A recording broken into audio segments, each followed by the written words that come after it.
Welcome to the Just Live podcast. My name is Dan. I'm Suzie. Together we are Doozy. And we're moving through a month looking at living now, being present, being in the moment. Welcome to episode 102. This one's called Calm Your Inside-Outside Noise. Noise. Now, we're not just talking about the noise we hear. We're talking about the noise we experience inside of us, from our heart, from our mind, from our body. Also, we're thinking about the noise that's created by our atmosphere around us, the people, and also sometimes in the spiritual realm. Yeah. And this is part 2 of a 4-part series, Living Now, Autopilot to Awareness. Not just going through life as is, but actually having intentional awareness as to what's going on. And the area we're talking about is noise and how to calm the noise so you can live in the now. So buckle up, here we go on Just Live podcast. Noise, the noise inside and out actually matters.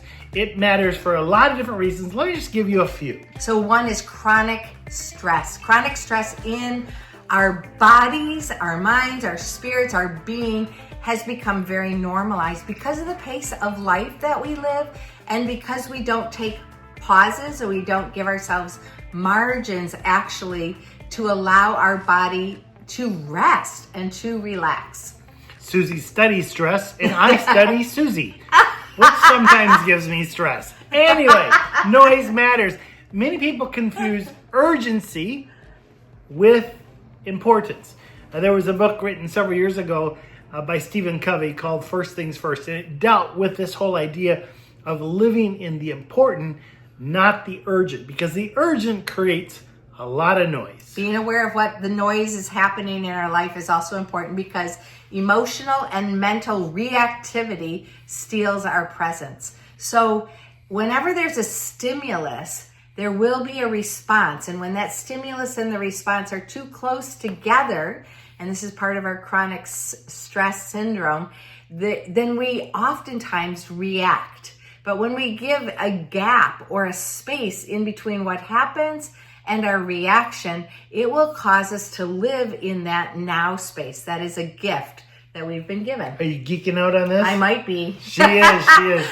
Easy to do. So helpful. So let's look at calming our inside-outside noise. We use something as a lens. We call it the life lenses, which deals with my heart or my emotions, my mind, what I'm thinking, my body, how I'm feeling physically, the people around me, and also the spiritual aspects to life. These are lenses. Yeah, this is our holistic area. There quite possibly are other lenses that are really important to you. If you're a parent, you have children, you probably have a lens for what's happening with your children. If you are married, you will have a spouse, a partner. They should be within your lens. You should look through that lens and let it color how you see your noise and your life. If you have toddlers, you probably have lenses, but you haven't seen them for a long time because you're just very, very focused. Yeah. What we need to look at here is reactivity or regulation. Reactivity is whatever the noise is, we are responding to it. We are reacting. What do I do? How do I do? All those things. So these 5 life lenses can be kind of a filter for us to look through. Our insides, we have our emotions, our thoughts, our bodies. Those areas are happening inside. We might have some noise in our emotions. We have difficult emotions or even happy emotions, but that creates noise in our being. Maybe how we think about what's going on inside. It does get noisy up there sometimes. It gets really noisy. You're trying to process, you're trying to filter, you're trying to do well, you're trying to not say that or figure out what to say. And in your body, if you've got a pain or a sensation, if you've got any kind of illness that is happening, your body will be very focused on that, and that will be noise that keeps you from being present in the now. So you either react to it or you regulate it. Tell us about the outsides. The outsides are I turn on my phone, the news pops up, I watch it. No! That can't happen. I choose a side of whatever story it is. I start thinking, what can I do to make the world better? That's reactive. That's from noise outside. Maybe there's a conversation and that person's talking way too long. What am I going to do? I'm going to cut them off. Those reactive things create noise. They grow noise in your life where you can't actually be present. So it could be people, relationships. It could be the environment. You know, many people are very geared into the weather and how, that becomes a noise for them. How's the weather? And if we're talking to your mom, how's the weather and your hair, right? Because they're connected, right? But things that are happening outside affect our insides. Things that are happening inside, body, mind, spirit, they are going to affect the way we respond on the outside. And if we have capacity to live in the now or not. So what you want to do is to take a look at yourself. Are you living reactive? I mean, do you have to make a post of everything you think? And do you have to always be doing something with it? Or can you regulate it? Can you turn down the volume a bit? Can you move into, okay, I acknowledge that's happening, but how do I come to a place of calm? How do I light a candle? How do I take a walk? How do I bring the level down and just have a conversation? That's regulating back towards now, not igniting the fuse of more noise. All right, so when we have a stimulus and a response, again, giving that space for regulation. We have a thermometer, a temperature. What is it called? We turn the heat up and down. Temperature gauge? Temperature gauge. Is that what it's called? No. There's a name for it. It'll come to me. We have a... Susie keeps turning it down. I keep turning it up. Thermostat, right? That's it. And that's given the space to turn up or to turn down the noise. If you're listening to music or watching something on TV, you have the option usually to turn it down or up and set the volume. And that space in between what's happening and how you're going to respond or react, which might be a big reaction, you actually have the possibility to calm that inside or outside noise. One thing we like to do with this life lens is to have you take some time and to say, what areas do I need more help or less help? If you are doing extremely well in your mind, give yourself a 10.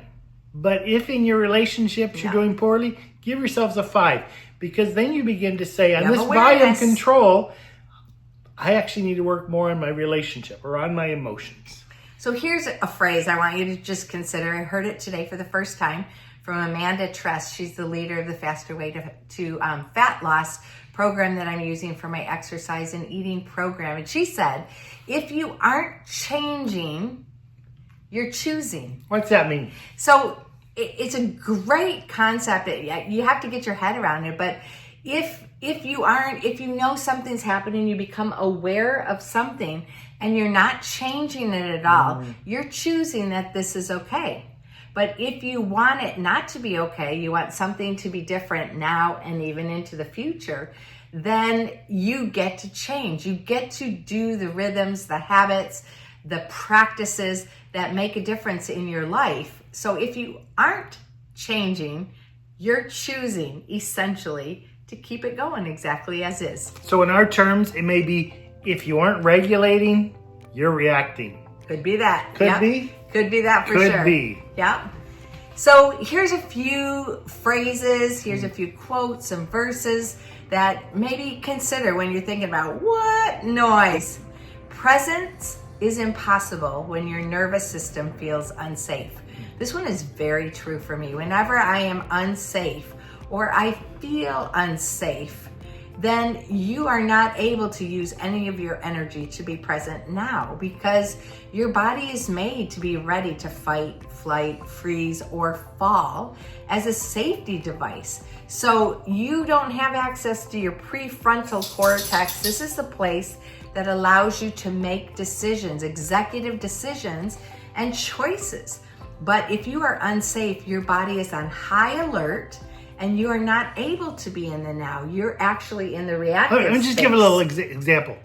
My feet sometimes don't work very well. I have neuropathy in my feet. Here's how it takes me away from the now. What if this gets worse? what am I going to do? What if in 2 years I have to use a cane, and after that I have to use a wheelchair? And if I go out my front door, there's no place to put a ramp. I'll have to move. Very futuristic. So look at me. I am already way in the future buying another house because my feet hurt. Oh. Oftentimes, Let's with not our get there. emotions, with our thoughts, with our body, with our relationships, even in our spirit, we move way into the future.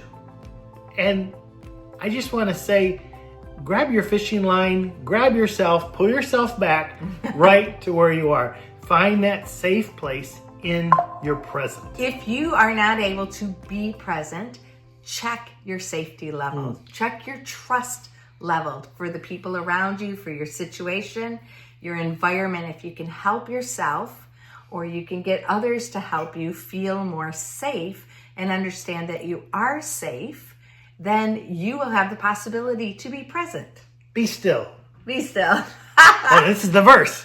Be still and know that I am God. You can regulate that. You can actually come to a place where you choose to be still and acknowledge that God is bigger. God can handle this. He knows about my feet and about the ramp and about the new house and everything in the future, so I can live right now. But to do that, I'm the first noise that has to go. I have to be still. I like our house, by the way. So that comes from Psalm 46:10. Be still and know that I am God. Here's another verse from Proverbs 3:5-6. Trust in the Lord with all your heart and lean not on your own understanding. In all your ways acknowledge him, and he will make your paths straight, or he'll help you live in the now. So here's this trust, slowness, safety, presence, all these concepts maybe you should consider if you're having difficulty calming the inside or the outside of yourself. Here's a few noisy thoughts, or maybe noisy questions. What happens in your brain when you feel rushed or overwhelmed? Where does it go? For me, as I just said, it starts heading towards the future. What am I going to do? How am I going to rescue this? How am I going to make sure Susie's okay? I go way out there when my brain feels rushed or overwhelmed. When I'm able to go, you know what? I think I just need my feet rubbed.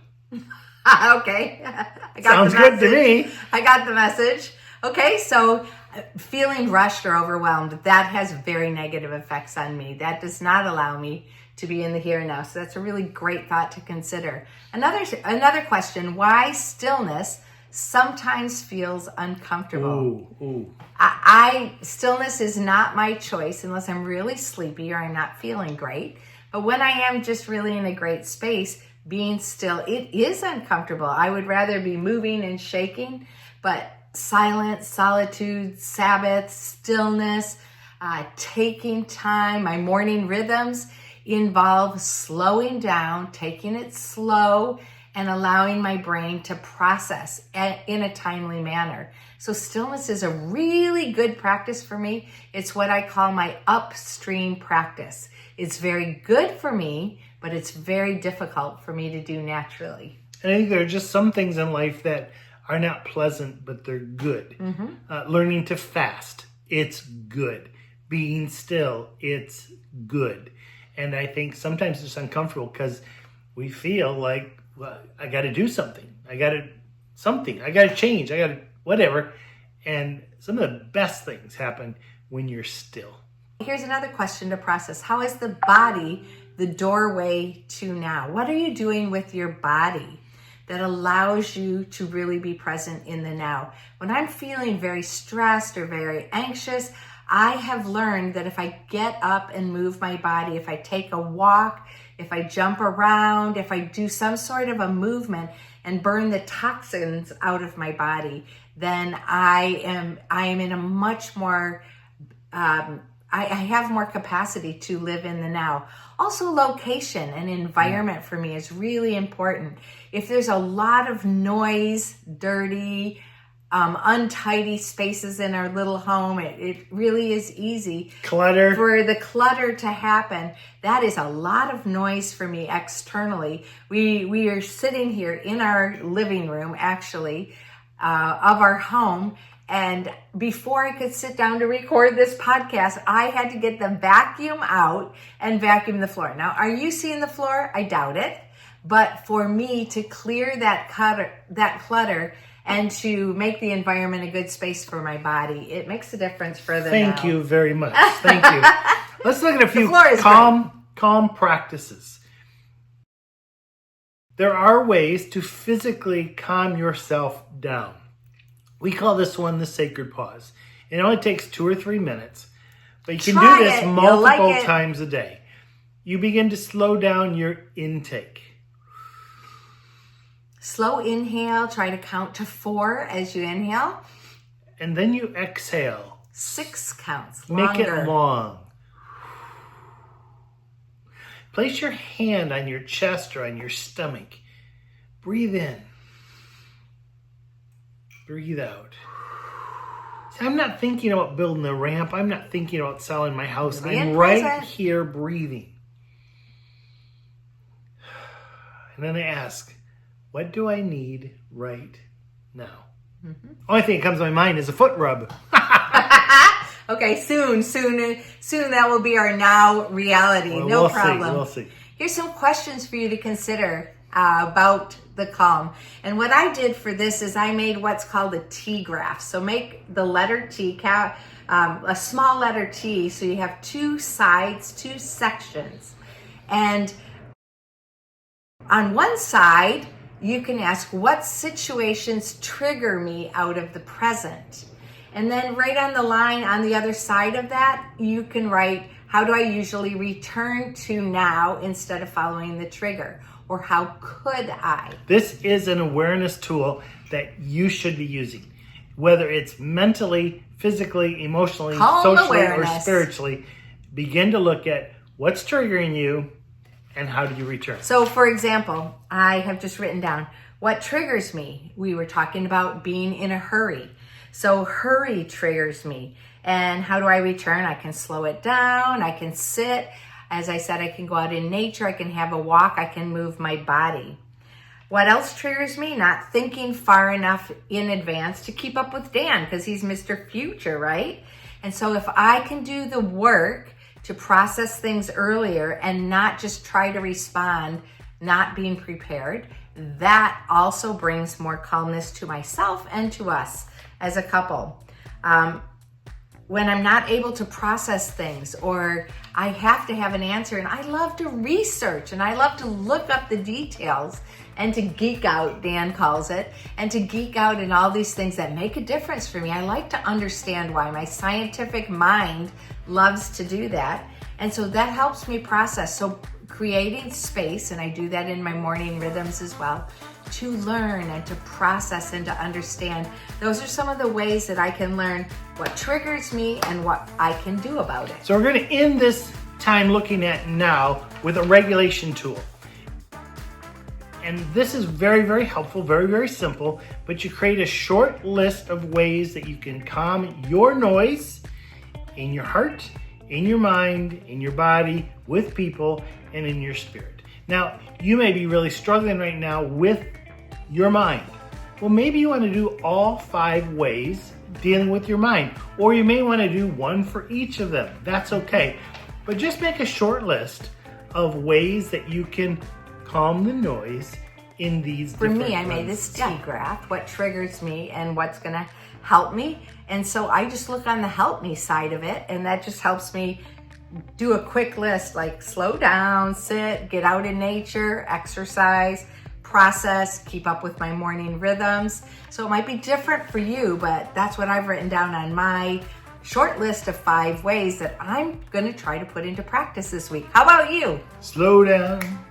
You move too fast. You gotta make the moments last just. Well, may you live fully alive as you love your life, your world, and your God. My name's Dan. I'm Suzie. Together we are doozy. Live fully and love fully. Thank you so much for joining us for this episode number 102. See you next week.